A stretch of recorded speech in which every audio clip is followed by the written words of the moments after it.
welcome to the channel.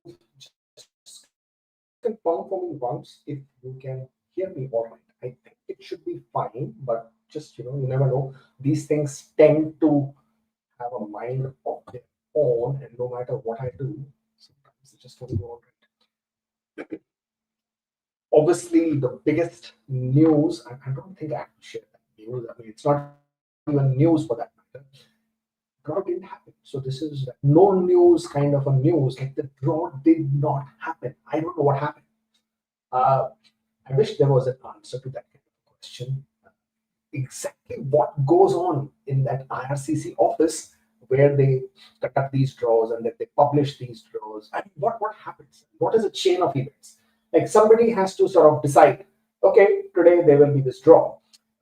These many invitations. Somebody go and click that button which issues out these invitations, and then hey, somebody go out and make that announcement on the website, something of that sort, something, and somewhere it fell through the cracks, I guess, because someone didn't get the notice, somebody did not get the memo, or some sort of a brain fade moment there. Whatever it is, it did give a lot of people anxiety attacks because whole day, how many times can you refresh a screen? You keep refreshing the screen, hoping that now there will be a draw and that you can see an update on the website. Nothing, absolutely nothing. Which only then adds to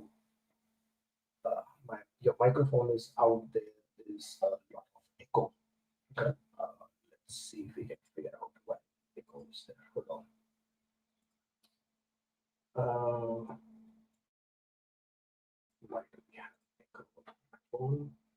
Somebody please help me. That's why. I guess now it should be fine.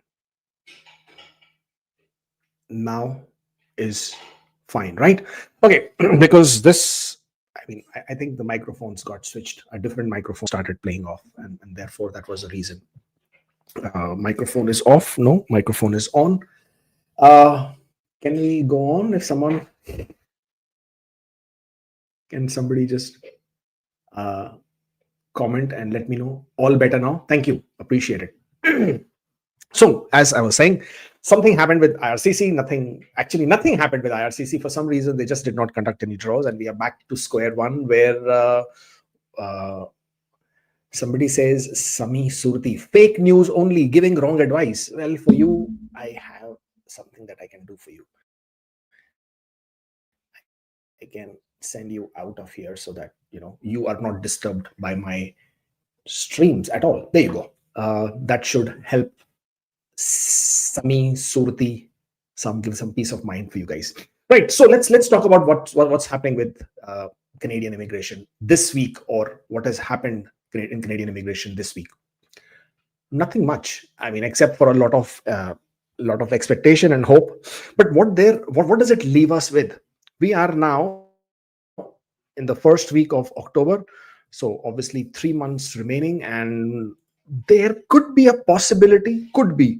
Now, this is where our hopes go up again, right? We are hoping now that for whatever the reason being, IRCC did not conduct a draw this week. So maybe, just maybe, they will choose to conduct a draw next week, which is not really a draw week, but IRCC has done a lot of strange things. I hope there is another one of those strange things that they do and conduct a draw possibly next week. That would be a good thing if that happens. At least I'll be hoping for one. But other than that, if we then take a look at what else is happening this month, there could be a draw, which is the following week, which is on the 15th of October, and then 29th of October, then 12th of November, 26th of November, 10th of December, 24th of December. That will be a very interesting one if that really happens. So technically, we have about 6 draw weeks left, right? 6 draw weeks left, and probably a draw next week. Probably. I don't know if that happens, but probably a draw next week. Fingers crossed. I hope they do something with that one and we see a draw next week. But let's see how that plays out. In these 6 draw weeks, we still have at least I do not know, a lot of you are get quite antsy when I say that I do expect a STEM category draw to happen. Call me a fool, call me stupid, call me silly, whatever you wish to, but I somehow feel that there should be one STEM category draw. Not because I'm living in a fool's paradise kind of a thing, but in that STEM category, leave aside the IT knock codes, there are some very interesting, very, very good knock codes of engineering that have been included. All of them who can add in a very very positive manner. So I don't see any reason why they should not, or they would not conduct a STEM category draw. It just doesn't make sense, right? Why put that category there in the first place? Yes, in some notices and some public information website, for some reason that STEM was missed out, but it's still on their website that it was included as part of their explanation whenever they talk about category. Culture draws sitting somewhere out there. Not a very big one, probably 150 to 250 invitations expected on that one, because there's only one knock code, and that is also of butchers. So I'm not sure how that plays out or when that plays out. Other than that, what else have we got? Healthcare, there is one anticipated, probably a small draw of 500 invitations or maybe 1,000 invitations. Do anticipate another French draw. Love it or hate it, there is going to be another French draw. We have still 6 to 6.5 draw cycles to go. And there should also be one trade category draw. Now, we have seen these ATIP notes where IRCC has shown a lot of concern that cooks have been included in the trades category and that it is impacting the trades category negatively. They have identified that there is a requirement of about 900 cooks over a period of the next 3-4 years. But in this year itself, with this inclusion of cooks in the knock trade category, they would be getting about 14 to 1500 easily, or much more than that. And that the actual priority of welders and carpenters and those trade categories, that will not be fulfilled. So that concern is there. With that concern, could be potentially they remove cooks sooner than later. Definitely next year. Okay, people are saying fix your internet. Oh boy, sometimes you just don't know what to do with this internet. Would you give me one moment till I sort this out? I'm not sure if I get logged out or not, but no, I can't do it, unfortunately.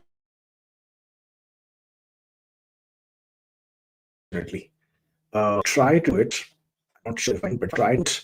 Okay, let's try it anyways. Let's see.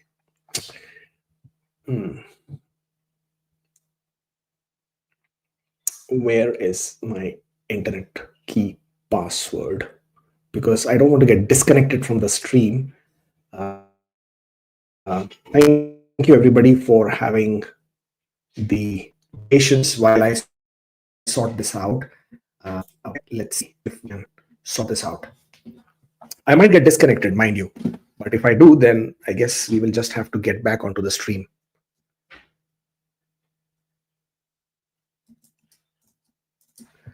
Let's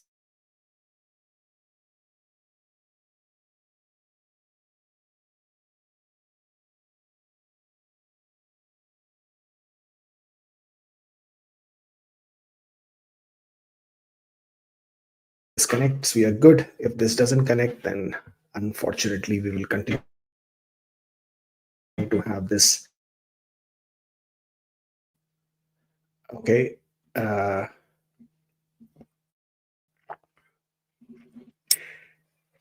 All right. I'm not sure if this is sorted out or not. I hope it has. And yes, I am using VPN for reasons that I need to use VPN in the area that I am in. I will try and switch it off because this seems to be creating a lot of issues. Okay. Well, anyways, still lagging. Uh, okay, it seems good now. Thank you. Thank you. Well, apparently it seems good now. Thank you. Okay, somebody saying Mike was already good. Thank you so much. I apologize, guys. Sometimes these issues with technology continues to have its own issues. I hope it works now. To be very honest, if it doesn't work, and I mean, besides getting a new internet connection, there is nothing else that I will be able to do, which obviously I can't get one now. Which is very strange because my internet speed, which is on my screen right now, shows 300 Mbps. Like 300 Mbps should be fine, right, with the internet. So, not sure what exactly is going on with this one. But let's continue with what we have been discussing in terms of the draws. All right, we have a weekly roundup to talk about. Okay, so with the weekly roundup, there were a few draws that happened this week. Let's take a look at those. But while my screen is loading up with those draws, okay.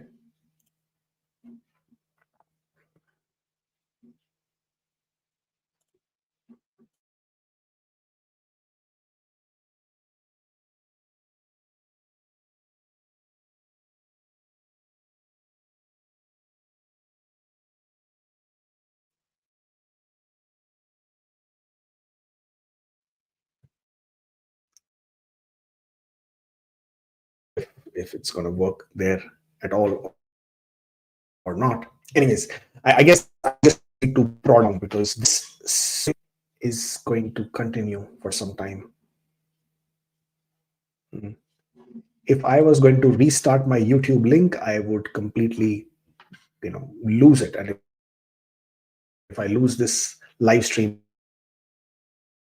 link, then obviously we'll have to completely do something totally different. Okay, so starting with our weekly, this is a disaster, man. Today's live stream feels like a disaster, just like IRCC's right now. Just feels like a disaster. Express entry draws happened this week. There was a PNP. Wow. There was a PNP draw on the 29th of September. Already, everybody already knows 291 candidates were invited. 855 was the score.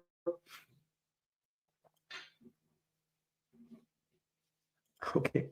I'm not sure what's going on. Guys, can you hear me? Please just drop me a message saying you can hear me or not, because this is becoming very funny situation right now.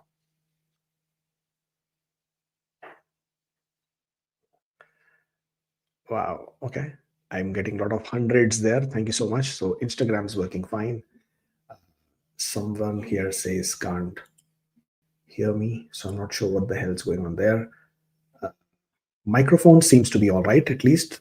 I mean, at least it shows that it is all right. Yeah, microphone seems to be all right. Nothing wrong there. Come on, guys. You can hear me. Don't say things like that. It completely ruins the whole. I mean, not that we are on a very good stream anyways today. So total of 1,000 candidates were invited again on the 1st of October. This was Canadian Experience class.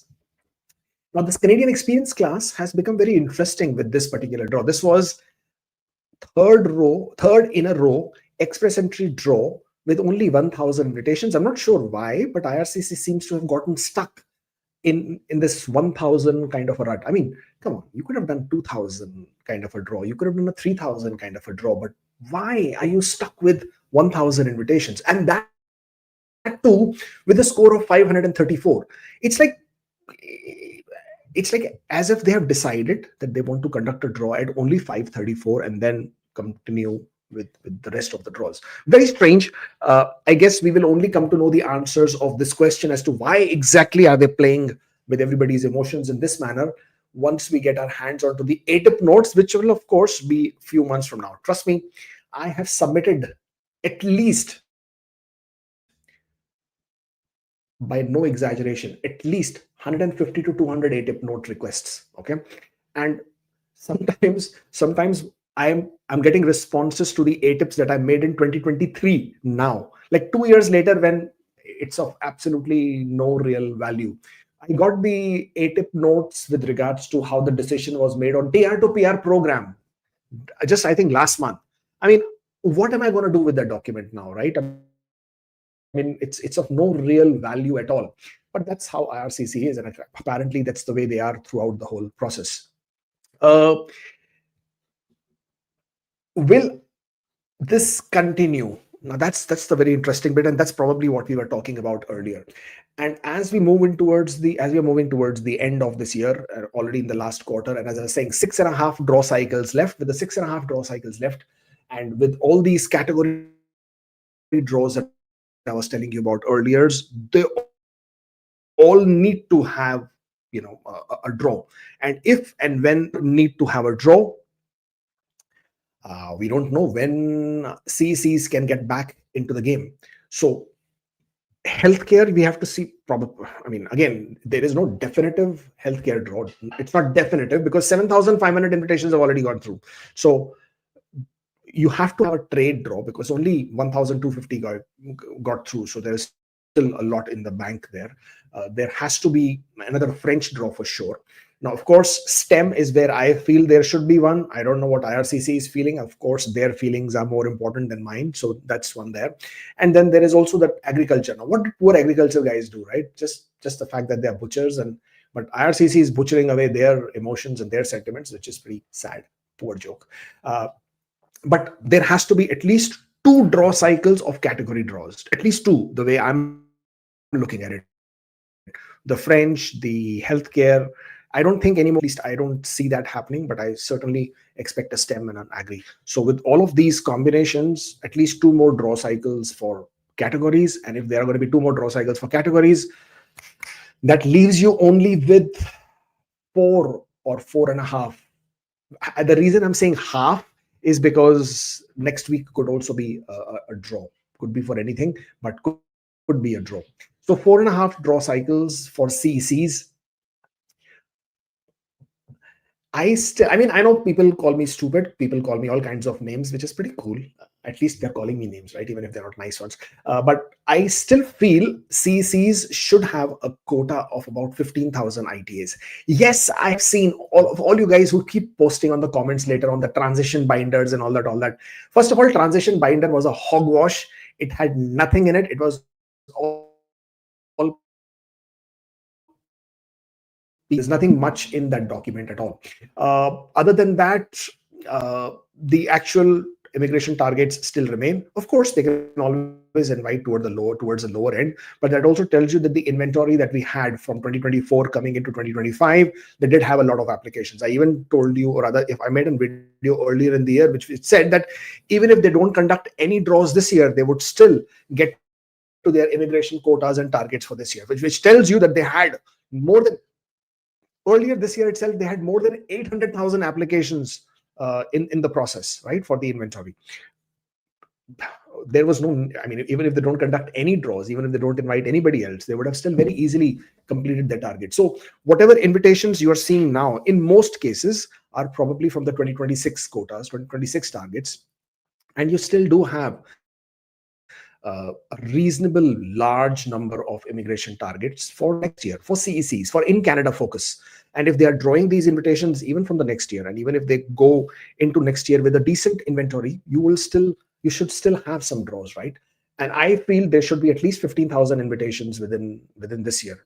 I mean, again, as I said, call me forever hopeful, call me silly, whatever you want to call me, but that's what I feel. And with that expectation, even if there are 4 more draw cycles, I expect to see 4 to 6,000 being drawn each within each draw cycle. They're giving out about 16,000 CEC itself. So fingers crossed. Let's see how that one plays out. Express entry pool breakdown 501 is still staying pretty at 24,531. Now, a lot of you will look at this comparison and say, hey, the numbers have actually dropped. Well, the numbers haven't actually dropped. Why? Because that the last pool breakdown was on the 14th of September, and the profile above 500 were 24,870, and then there were 2 draws, right? And those 2 draws, I think, what did we get? Education category draw. We got a CEC category draw this year. Last within this week, we also got one more draw. What am I missing? There was one more draw that happened. But overall, lot of these, the trade category draw, right? And trade category draw was at 505. So means 1250 profiles got knocked off from there. Education, I'm sure there were some profiles that got knocked off from 501, and the pool still stands at 24,500, which tells you that that many more people got added back into the pool, which is no small number by any standards. PNP draw. Newfoundland and Labrador conducted draws on the 26th of September. 107 invitations were sent out. British Columbia suddenly is back from the dead. They are now conducting draws again. 2nd of October, 474 invitations were sent out under BCPNP, but this was under the high economic impact. My God, 140 was the score. Very, very, very high score. And I think the minimum salary required, I think, was per hour $90 or something of that sort.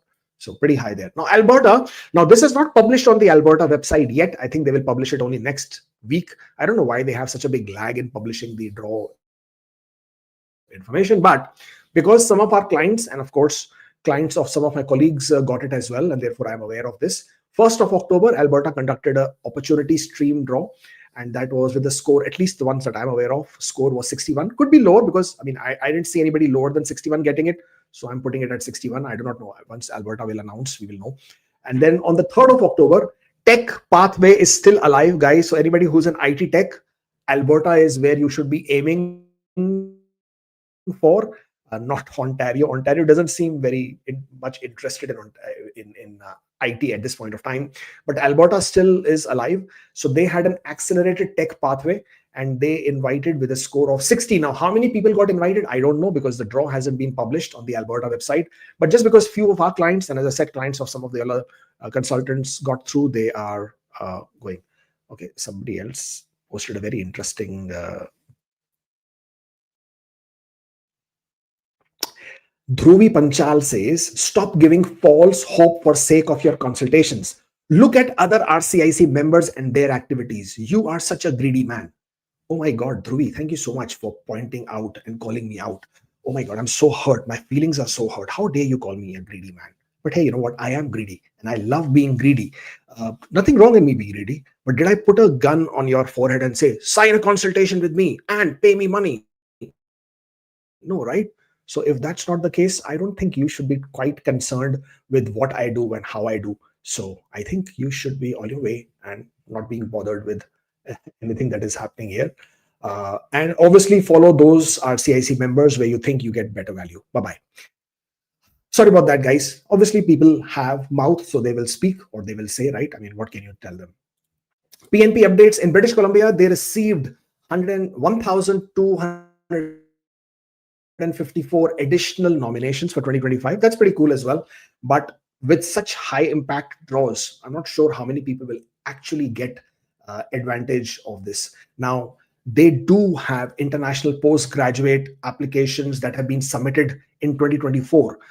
They are still waiting for their nominations. They are still waiting for a decision. Hopefully, a chunk of these additional nomination quotas that they have received,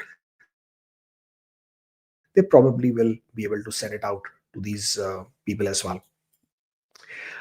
British Columbia has streamlined the US health professional recruitment, therefore allowing more and more people from the US who are in the healthcare industry to get employment opportunities in BC. Moose Jaw Rural Community Immigration Pilot is now open. So if you are looking for the RCIP program through Saskatchewan's Moose Jaw, well, just know that it is now open. 25 eligible occupations, just like other communities have been adopting. 5 priority sectors. This is also employer driven, just like the program and the process is just the same throughout the other communities as well. So nothing new there, but I know a lot of people were waiting and hoping for this one to get initiated. So that's happened. In other news, if you are a foreign national, means you're not an Indian. That's very important. So if you are an Indian and you're traveling to India, you don't need to complete the disembarkation form. I'm sure you already know that. But if you are a foreigner, so for example, you are a Canadian and you are now looking to travel back to India, then you will now need to complete an online, an digital disembarkation card. So yeah, please do that when you're traveling. It will make your life easier, so you don't have to do it at the airport. This was the public notification that they sent out to everybody. I mean, it's available on their website as well. IRCC has launched a pilot program to track the officers to return back to the office. So obviously during the COVID, IRCC was allowing people to work from home, and now they are insisting everybody should come back to the office and work from the office. So if they're looking for people to come back to the office and work from the office, so then uh, they have now adopted uh, this tracking system, and in this tracking system they will keep an eye on who is coming to work, who is not coming to work, etc., etc.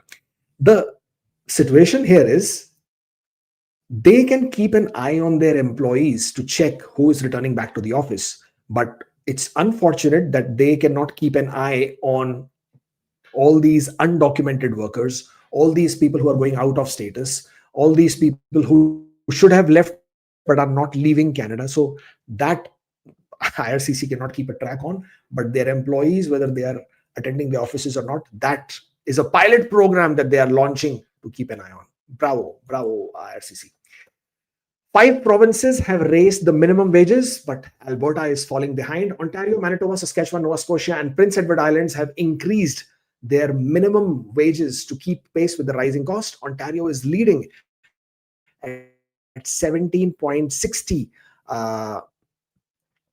dollars per hour, and Manitoba is at 16, Saskatchewan is at 15.35, Alberta remains at 15. So they're pretty much, I mean, they're falling behind now. Prince Edward Islands also raises it to 16.50. So overall, good news there.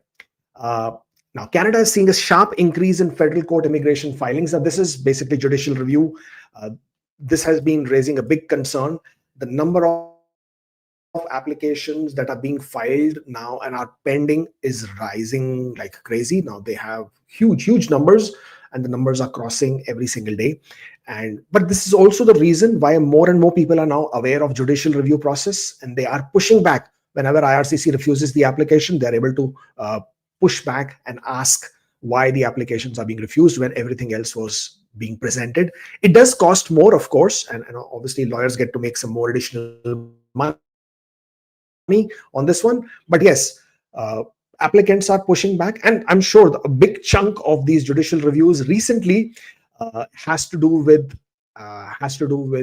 spouse not accompanying those applications, and those individuals are also lining up to make their judicial reviews, and therefore you see the numbers rising up, and therefore IRCC is getting a bit concerned.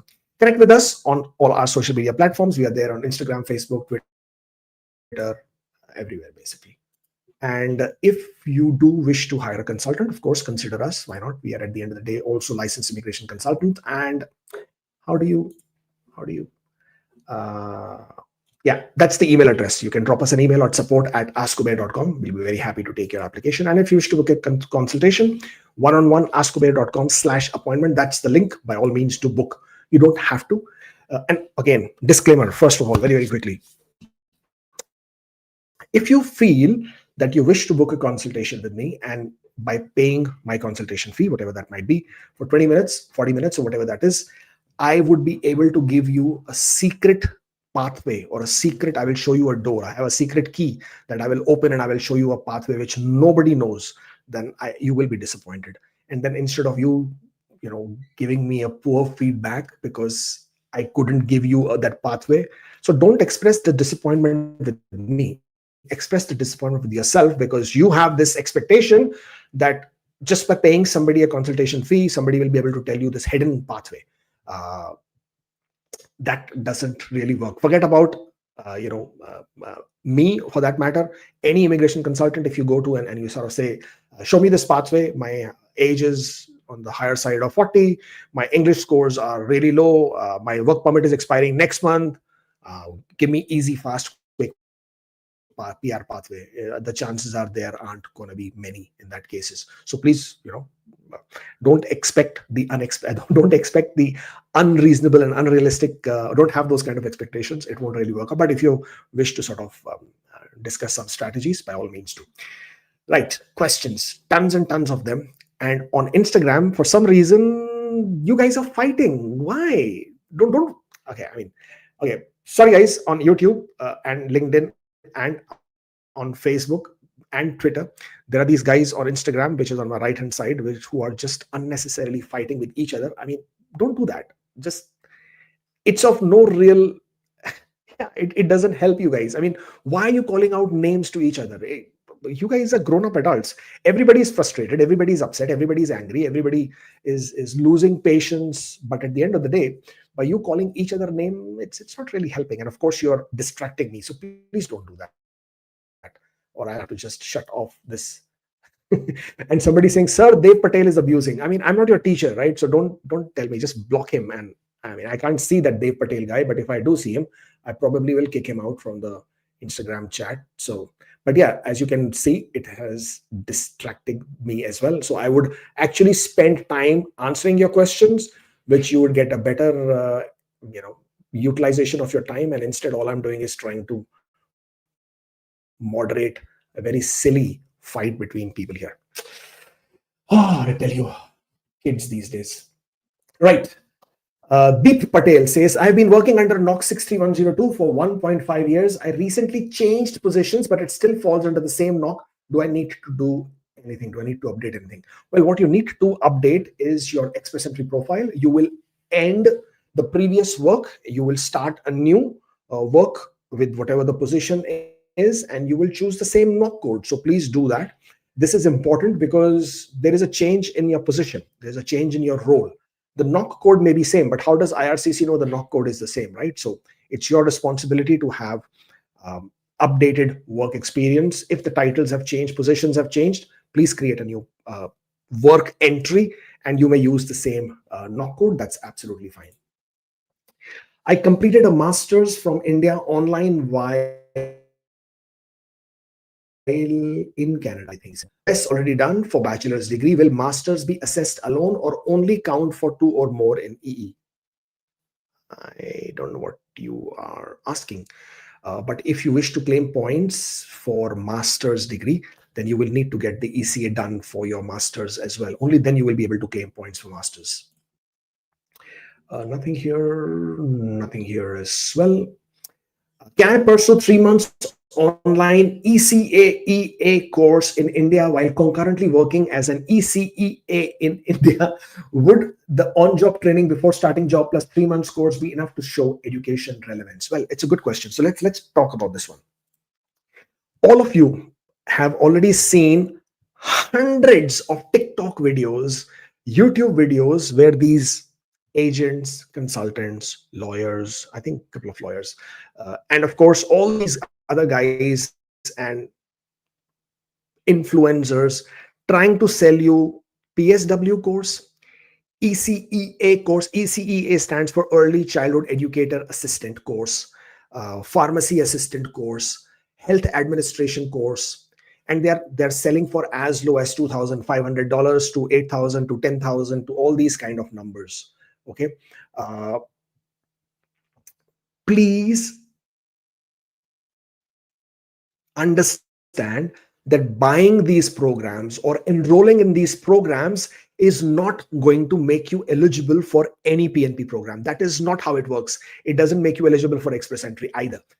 It is the work experience that matters. Now, in the work experience section, of course, under the employment requirements, it states that you must have this certification, you must have this, you must have that. Now, first things first, IRCC's website very clearly indicates that there is no requirement for you to have the education requirements will not be assessed by IRCC.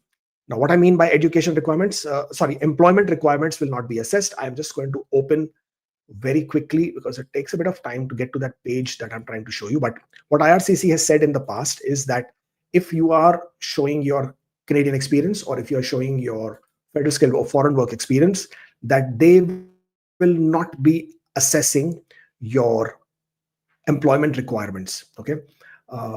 I'm just trying to find you that so that I can show it to you, because people obviously don't believe and they think I am speaking out of my head and imagination. So let's see if I can show this to you.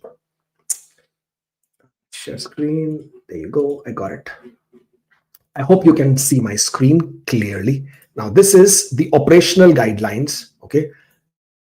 These are the operational instructions and guidelines to IRCC for permanent residence application, economic class, Canadian experience class.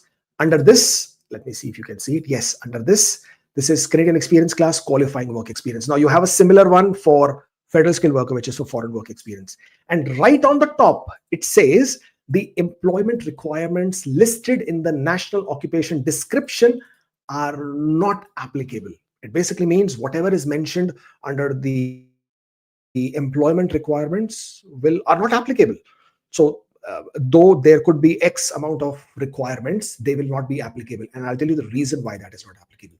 The reason why those are not applicable is because, especially for example, in foreign work experience, in the NOC database, sometimes it insists upon certain certifications and education requirements that are applicable only in the Canadian work experience. For example, in trade categories, you need certain licensing and certifications, right? Otherwise, you can't be working in that occupation, Red Seal, etc.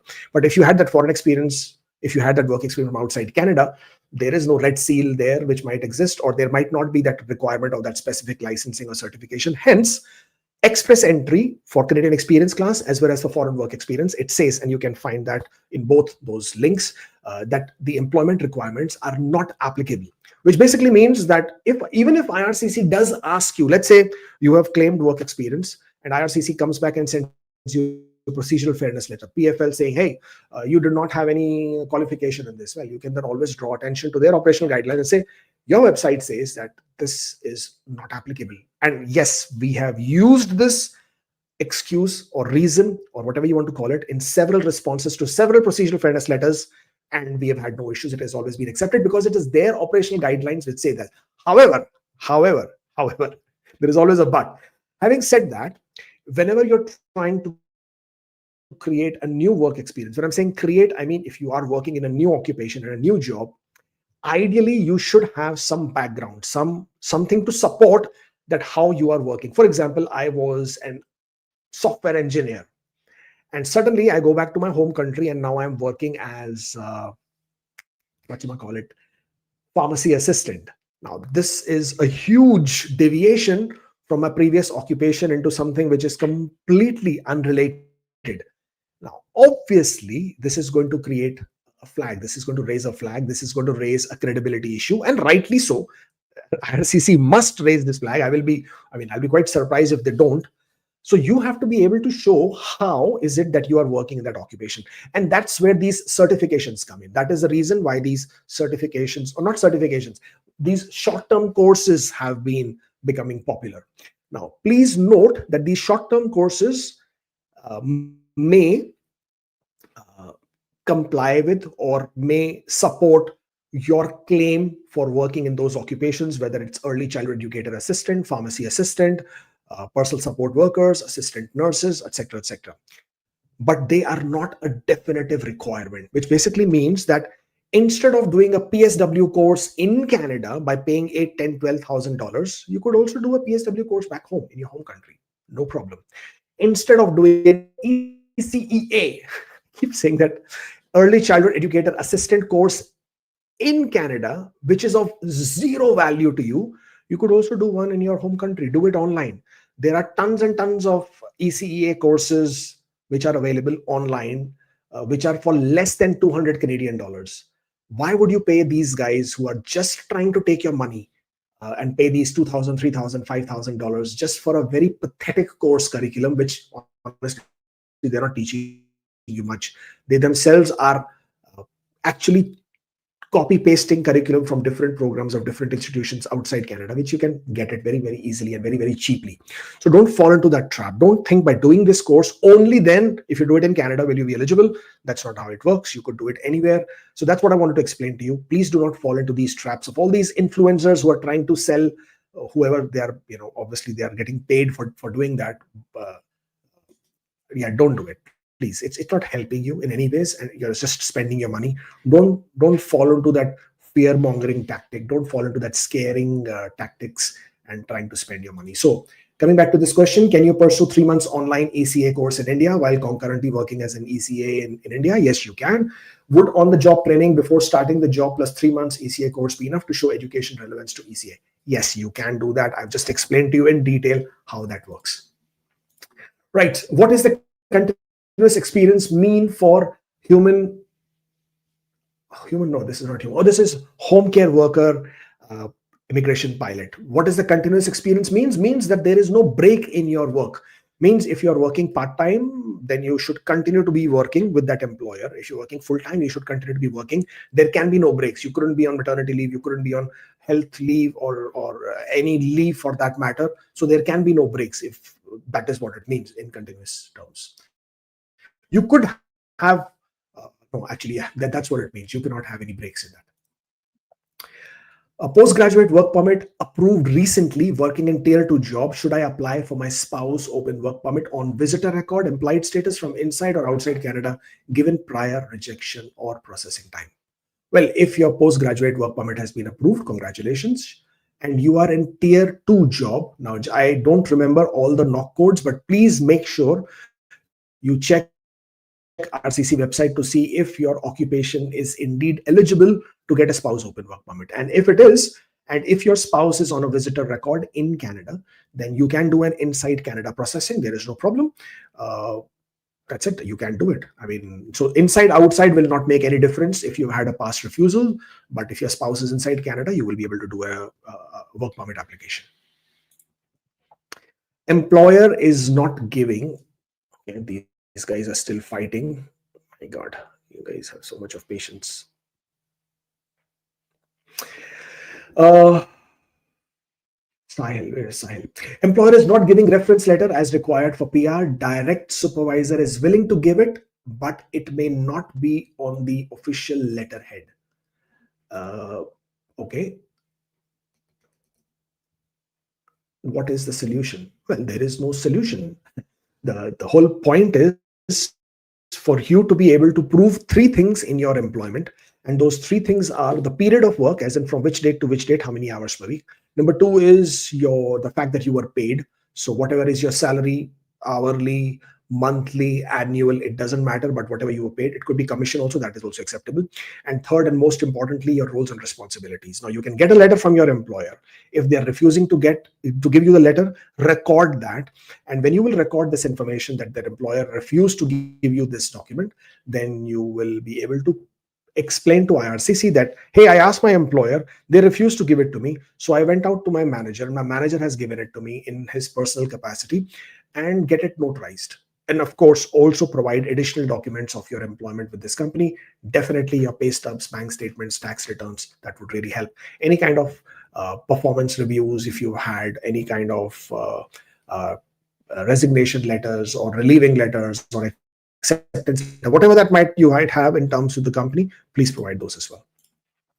Is certification mandatory for PA or PSW roles? I do not know what you mean by PA, but PSW, I think you mean by personal support worker. Or is on-the-job training enough? If training is sufficient, how long should it be? There is nothing mandatory as far as IRCC is concerned. Okay. However, as I explained earlier, you have to be able to prove how you found this job, how are you working in this role, what are the circumstances which allowed you to get this job. So any kind of certification, any kind of on-job training, any kind of previous work experience, or any kind of similar work experience that allowed you to get this job and continue working here would help. The requirement of certification is not mandatory at all. I work as a licensed practical nurse, okay, on spouse open work permit with FTE 0.8. I don't know what you mean by that. 32 hours per week. Okay, so that's full time, and 6 months experience in Alberta. Can I apply through Alberta? Dedicated healthcare is 0.8 FTE full time per AIP. I don't know what you mean by 0.8 FTE full time. I understand that's full time experience, but I have to be very honest with you. I don't remember the exact criteria of the dedicated healthcare pathway. But as long as you are satisfying all the requirements, you should be fine. If it is 32 hours, if it is 30 hours per more or more per week, then it would still be counted as full-time. But your employer should also give you a job offer, which is a full-time employment position. So please validate that information before you take on with this stream. Non-EE application submitted. Can I leave Canada for a month? Yes, you can. You can certainly leave. You can certainly travel. But in order to return back, you will need a TRV to come back to Canada. I hope you have that. I have 2.9 years of Canadian work experience, 6 months of foreign work experience. Can I combine them and claim points for 3 years of work experience? Thank you. Technically, you should be able to. Yeah, technically you should be able to, and that should give you the 3 years work experience points. Work week less than 30 hours due to public holiday count as time. Can take an online PA PSW course on PGWE in Canada or from an Indian college while in Canada. I don't understand what you mean by work week less than 30 hours due to public holiday count as full time. No, it doesn't. At the end of the day, you should still work for 30 hours per week. If it is due to public holidays and it is less than 30, it will not count as 30 hours per week. Of course, that public holiday, you should have been paid, right, for your regular hours. And then it matters is what your pay stub says. So if your pay stub says that you were paid for all that period of time, including that public holiday for those statutory as a stat holiday and for those hours, then it will count as 30 hours or more and full time. If it is showing that you were not paid for that public holiday day and there were no hours that you worked, then it will not count as 30 hours. And you can take a online program. Yes, absolutely fine. I already explained that in detail earlier. Somebody's asking, what happens if my IELTS expires after receiving ITA? So if your IELTS will expire after you have received your ITA, you need to retake your English language scores, English language test, so that you have an updated and a valid IELTS scores. You cannot submit your PR application without valid English language scores. Your application will be refused. So your English language scores may have expired after you received your ITA, but that ITA doesn't lock your English language scores. So therefore, you must sit for another exam. You must take another exam and have valid scores, hopefully at the same scores as before or better scores. But if your scores are lower, then your scores will get impacted. And then if that impacts your CRS score, then your application may be refused. All right, eligible under IRCC's 2022 policy to work 20 plus hours per week. Should I include this in personal history after ITA? Will it cause issues with my PR? No, it will not cause issues with your PR. If you are working for more than 20 hours per week, and IRCC, of course, allowed that to happen, you can simply include it in your personal history. Also, please note what you are including in your personal history as work does not have any working hours, so it doesn't really show up there. BTech start month on study permit different from that in EE profile. Which one to use in application? Will this cause rejection or it's minor? It's a minor issue. Please correct that information and show it correctly in your PR application. It's not going to have any issues. Non-EE AOR, so many of these EE AORs. Work permit processing time is 200 days.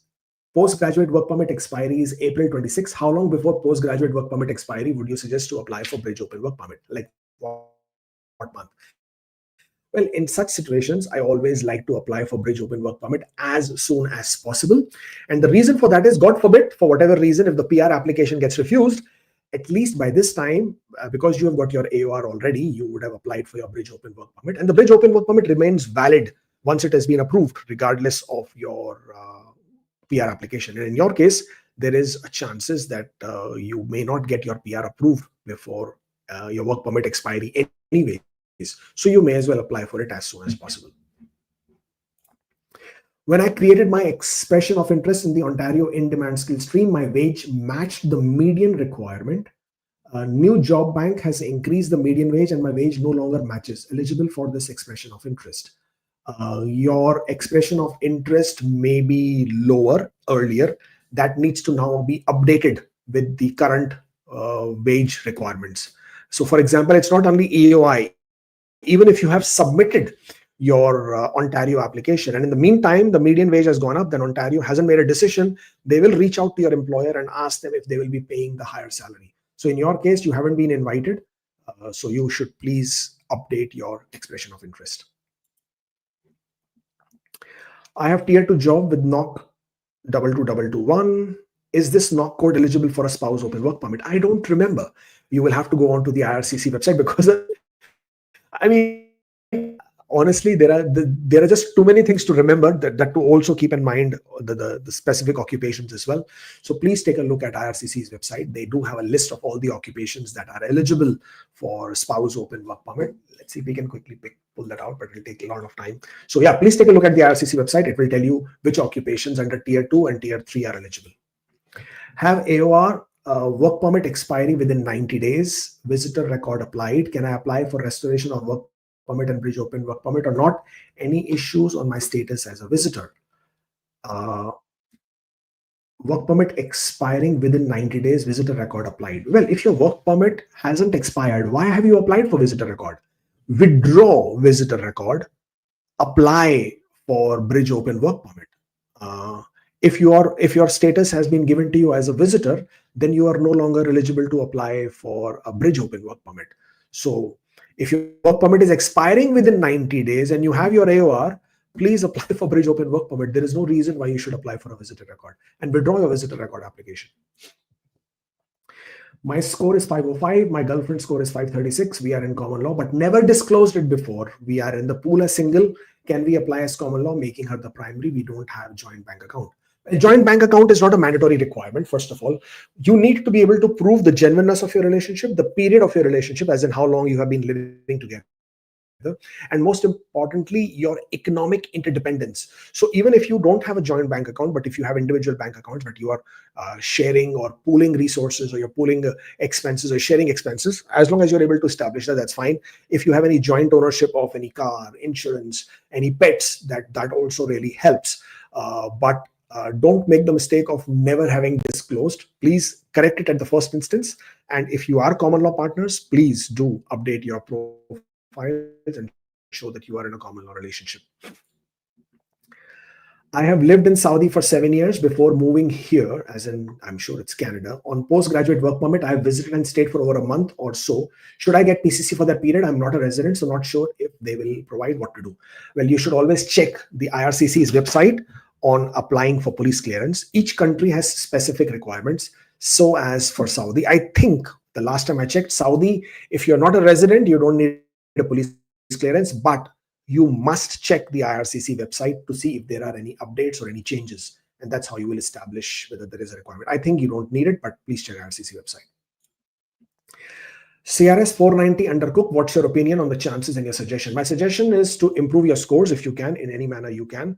I do not know when IRCC will conduct another trade category draw. And I also do not know if cooks will continue to be in the trade category. So from your side, you should try and improve your scores as soon as possible.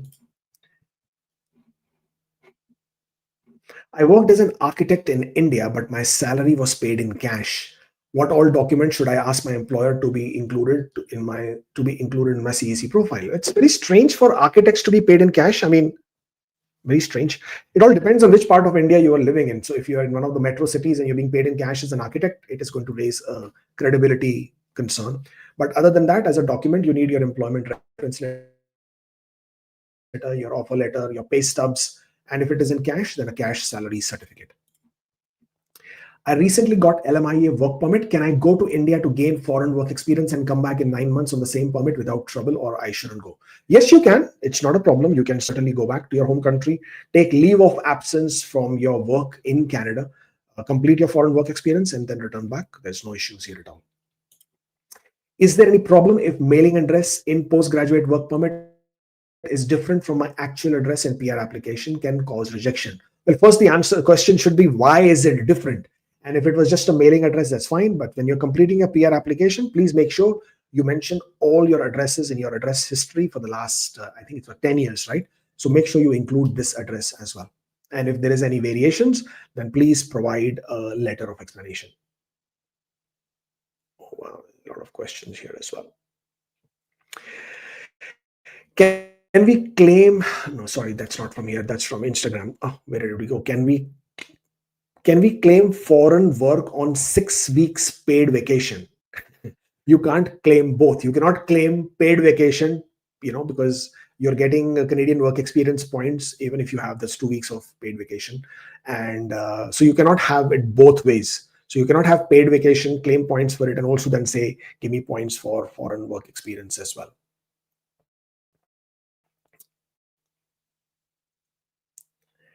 Yeah. And there's another one. If my express entry profile lists my spouse as not non-accompanying, where did it go? Oh, I lost that question. Shite. Oh boy, I lost that question. It's looked like an interesting question, but yeah. Oh, here it is.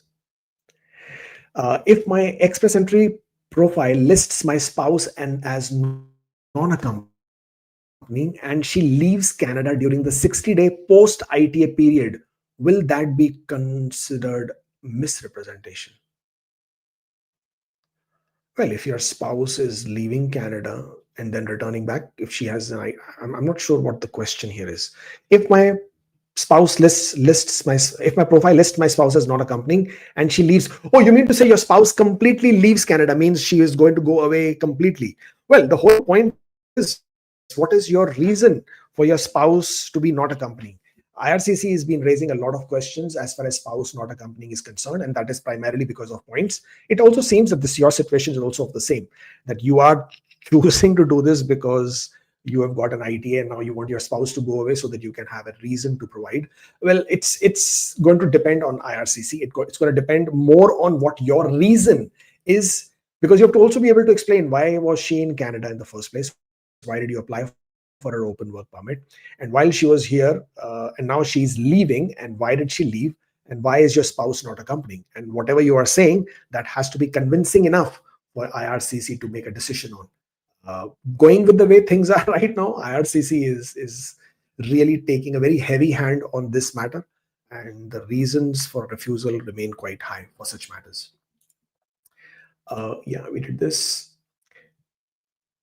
Is there any problem with mailing address? We just did this as well. Not a problem. Mailing address can be different, not an issue. My working hours were not fixed, but definitely over 30 hours. What should my employer write in reference letter? Well, in this case, your employer can write that you were working for this company for a minimum of 30 hours per week. So that way you have a range, or they could actually put a range, whatever your maximum hours. So they could put a range that at any given week you are working from 30 to 50 hours or 30 to 40 hours. So you can put a range there as well. Work permit expiring next Sunday, CEC with CRS 506, planning to apply for visitor record. Should I apply before work permit expire, or can apply during restoration period? Well, you can apply before or after. Obviously, if you will apply after expiration of your work permit, then you will have to pay additional fee of $239.75 as well for the restoration fees. So, and if you are going to be applying for visitor record anyways, why don't you apply for it before the expiry? Why wait for it to expire and then apply for one? Just apply.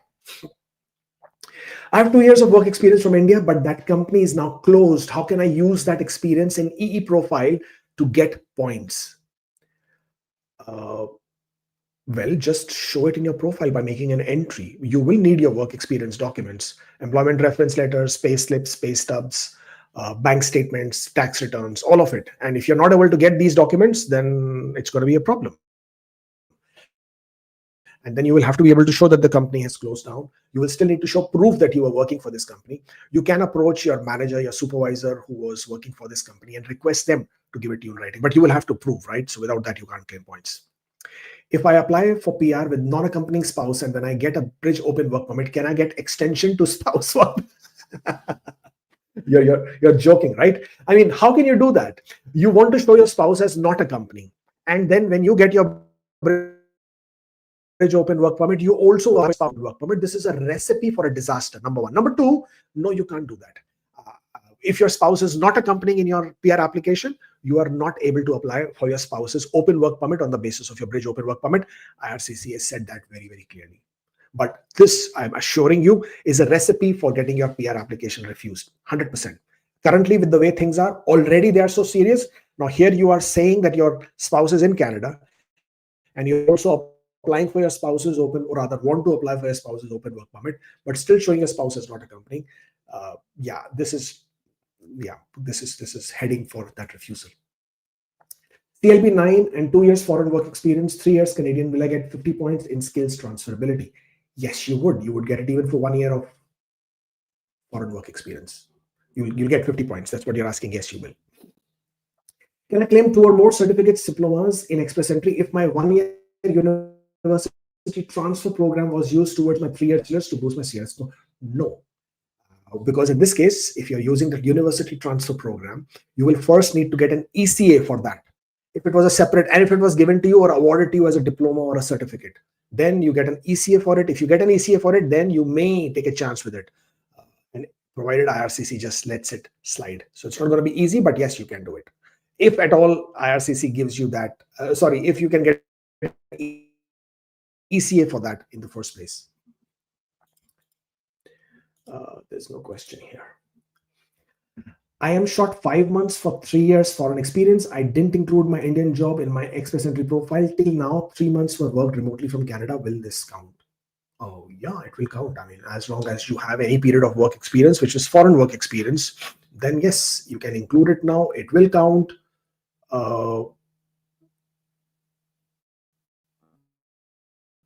Why didn't you include? That's the point, right? That's the only issue. Why didn't you include that work experience? Now, if there is a reason for that, then you have to be able to show it. But as far as showing it is concerned, yes, you can add it in your profile and claim points for it. Have AOR work permit expired? Visitor record applied? Can I apply restoration of work permit and bridge open work permit or not? Any issues on my status as a visitor? Work permit expired within 90 days. Visitor record has been applied. Can I apply restoration of work permit and bridge open work permit? Yes, you can, if it is within the 90 days, but first withdraw your visitor record. Because if your visitor record is processed and approved, then your status changes to a visitor and you can no longer apply for a bridge open work permit. So first, withdraw your visitor record. Hopefully it has not been approved. And then you would still be in that 90 days period after your work permit has expired. And then you can apply for a bridge open work permit with restoration.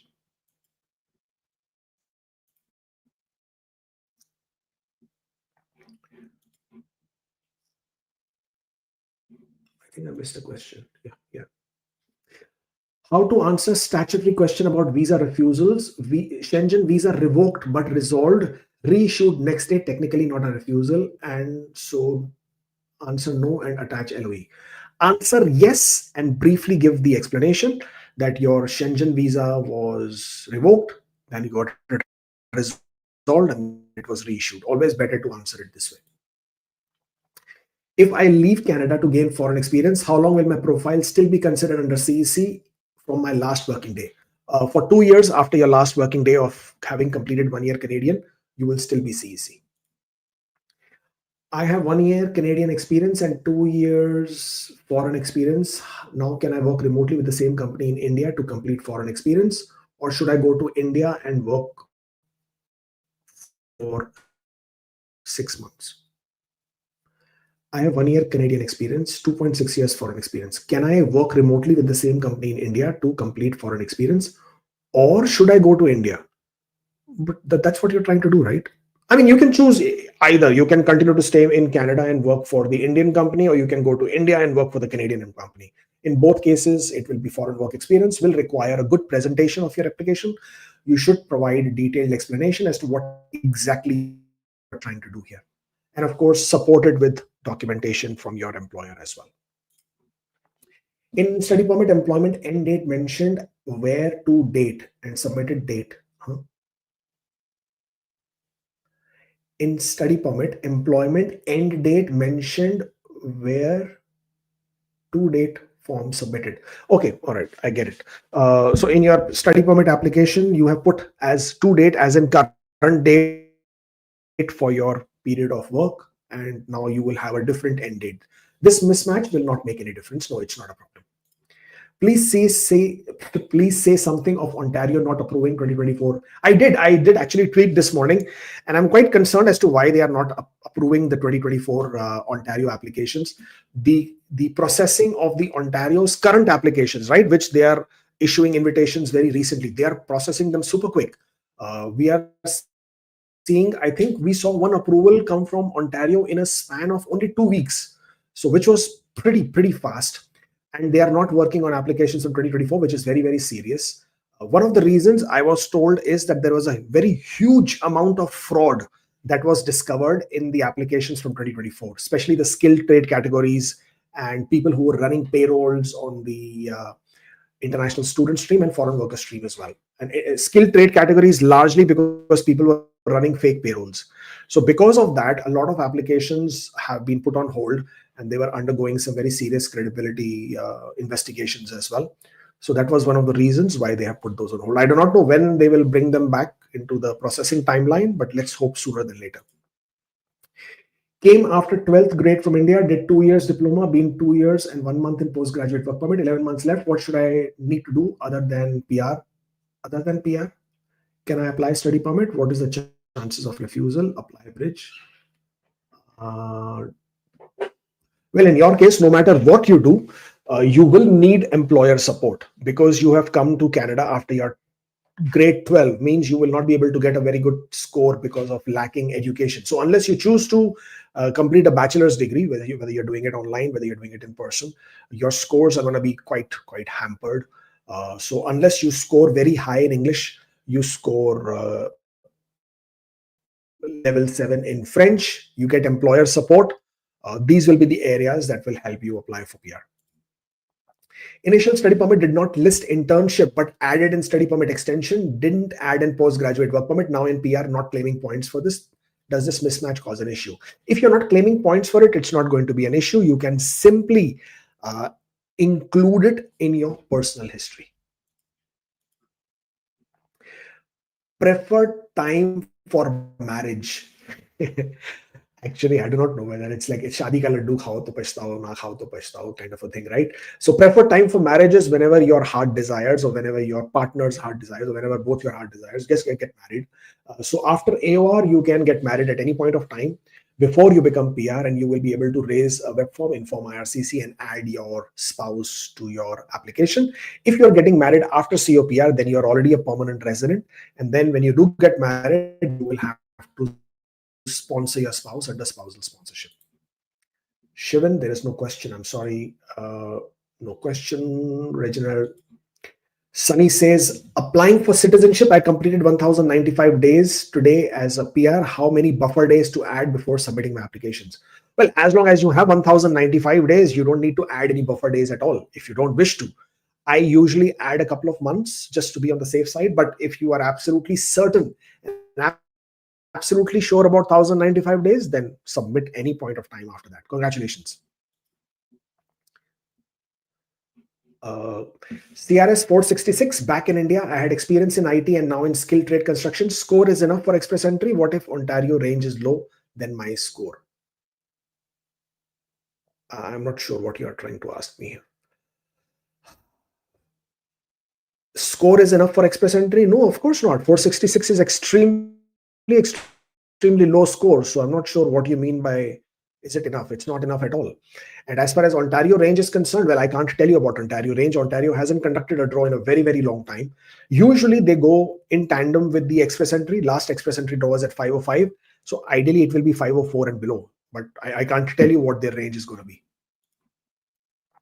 CRS score is 434 with spouse under skilled trade, employer supported Ontario job offer, adds 54 points. Any chances of getting an invitation? 434 is extremely low. I honestly, it seems extremely difficult. As far as Ontario job offer is concerned, it all depends which part of Ontario you are in and if your occupation is considered as priority for them. There you might get invited depending on your score and depending on if your area, your geographic region is something that they want to pay attention on.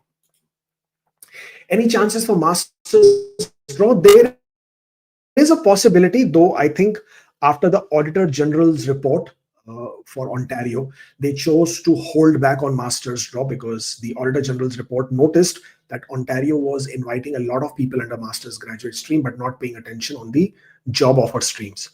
So it seems that Ontario has taken that seriously and has shown a reversal of the sorts. I'm hoping that once all the provinces get a reset of their quotas and targets, they will probably start conducting the draws again. But until then that happens, very difficult to say when the draws might happen. Completed 3 years of work experience in Canada on 30th of September. Can I go back to India with get 1 year of foreign work experience? Will I still be eligible in CEC? The answer to all your questions is yes. You will continue to be eligible for CEC for 2 more years after you have completed your last 1 year of Canadian work experience. And yes, you can travel, you can get your foreign work experience and add those very valuable 50 points if you have CIB 9. I asked the question about university transfer program prior. I want to add both my bachelor's and university transfer program was in Canada. So why do I need an ECA? Well, if your university transfer program was in Canada, you don't need an ECA. But then were you awarded a diploma? Were you awarded a graduate certificate? Were you awarded a separate credential completion from that university transfer? If you were, then you can still take a chance. Ideally, you should not get points because you're trying to double dip from the system. So ideally, you should not get the points for it. But if you wish to take a chance, you can take a chance. I mean, IRCC is quite inconsistent. In my opinion, you shouldn't get points for it. I think you should still be bachelor's. But if you got a credential from your previous institution, which said it was a diploma, which said it was a graduate certificate, which said it was some sort of a completion certificate as of a program, then you may take a chance with it. CRS 506, chance to improve score with English test. Should I apply for visitor and wait and apply for bridge open work permit once receiving AOR during restoration period? 506 looks a bit difficult unless IRCC really conducts some large draws. Chances to improve the score, well, please do that. And as far as applying for visitor is concerned, well, it's entirely your call. Ideally, if you want to stay in Canada, you should have legal valid status. So if you wish, you can wait for your permit to expire. You will have 90 days period. If you're absolutely certain you will get invited, then you can wait to apply for bridge open work permit. Otherwise, apply for a visitor record and then wait. PR for vulnerable open work permit in PEI as retail manager. I don't know what is the question here. And as long as you are satisfying all the conditions of the stream that you are applying under in PEI, then you may be eligible. I have legit field experience of 1 year in India, but didn't show in study permit and my work permit application. I got ITA. Should I accept ITA with declaration or decline it? Well, Mohammad Nawaz, you are in a very, very big problem right now. The fact that you did not show it in your study permit and you are showing it now is already considered as misrepresentation, number one. And we've been talking about it for a very long time, that this kind of work experience will land you into big trouble.